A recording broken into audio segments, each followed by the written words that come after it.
বন্ধুরা, তোমরা সবাই কেমন আছো? আমি ভালোই আছি। তো এতক্ষণ রান্নাবাড়ি করলাম, তো চলো তোমাদেরকে দেখাচ্ছি আমি কি কি রান্না করছি। দেখো, এখানে আছে ভাত। একটু কষ্ট করে তোমাদেরকে দেখতে হবে।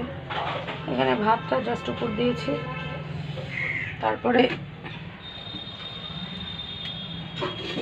এই ঢাকার নিচে আছে, দেখতে পাচ্ছ, পটল, পনির আর আলুর তরকারি।